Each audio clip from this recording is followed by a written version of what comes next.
There are moments in life that split everything in two, before and after. I remember sitting in that courtroom, rows of polished wood, cold air, the smell of old paper and silence. And I remember thinking, I don't belong here. This is not my life. But it was.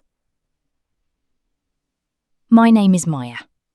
I'm 32 years old, and the story I'm about to tell you is the story of how the man I called my hero, the man I spent my entire life defending, admiring, worshipping, turned out to be the biggest lie I'd ever believed. My father, General Raymond Cole, was not just any man. He was the man. Decorated military officer, respected leader, the kind of man whose photo hung on government walls.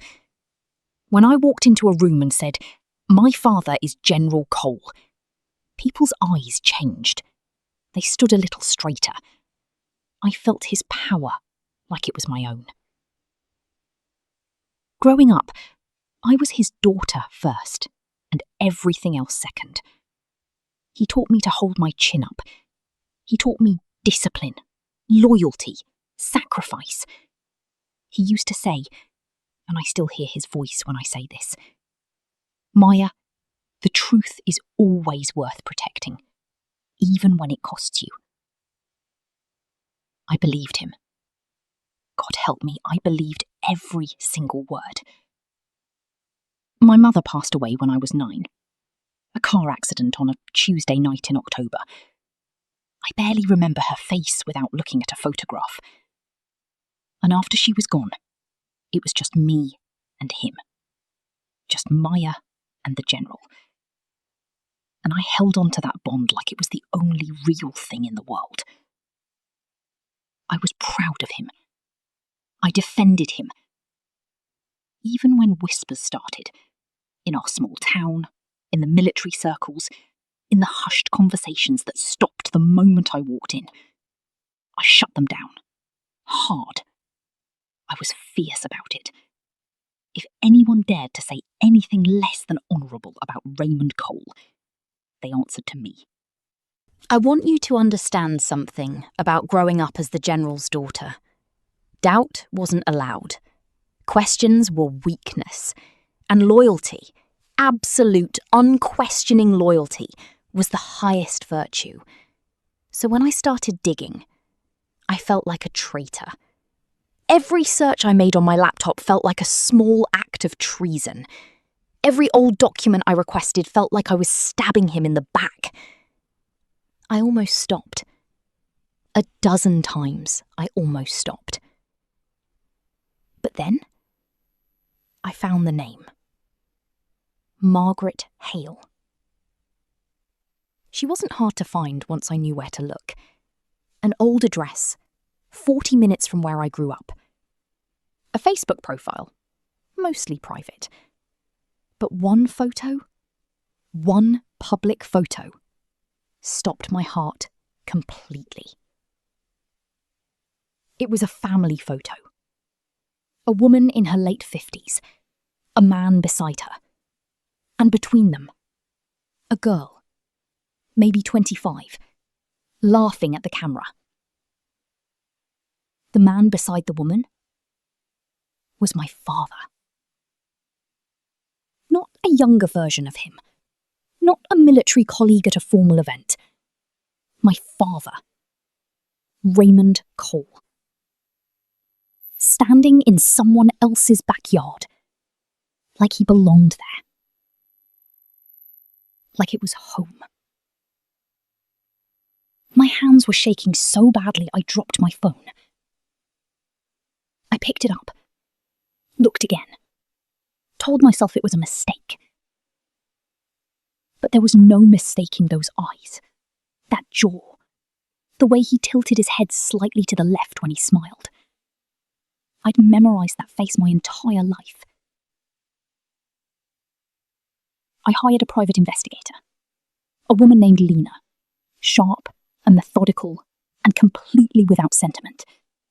Exactly what I needed. Within 3 weeks, she handed me a folder. I sat in my car, in a parking garage, and I opened it.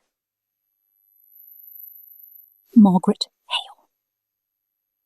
My father had been in a relationship with... Diane and I met in person 6 weeks later at a coffee shop halfway between our cities.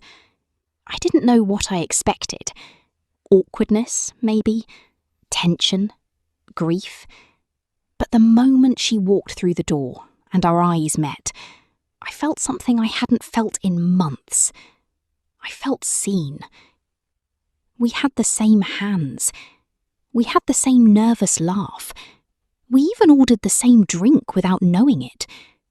And we talked for 5 hours about our childhoods, our fathers, our wounds, about all the ways Raymond Cole had shaped us both, and all the ways he had failed us both.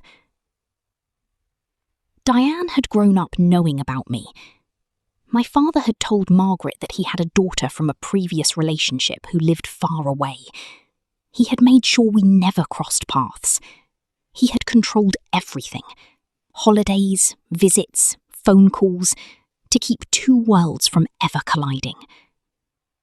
He was meticulous about it. For 29 years. But he hadn't counted on Margaret's daughter having her mother's backbone, and he hadn't counted on his own daughter having his. Together, Diane and I built a case, not just emotionally, legally. We worked with Lena, the investigator. We connected with a journalist who had been quietly circling my father's career for years, suspicious of financial irregularities that had never been properly investigated. We gathered statements from witnesses. We pulled threads. And slowly, the picture became undeniable. My father had used his military position over the years to access certain privileges, grants, contracts, funds that had been quietly redirected. Small amounts, spread across years, invisible unless you knew exactly where to look. Margaret had known. She had stayed silent because she loved him, or because she feared him. Maybe both. But now she had a daughter who was done staying silent. We took everything to the Oversight Committee, the same committee my father now led. I remember the day I walked into that building.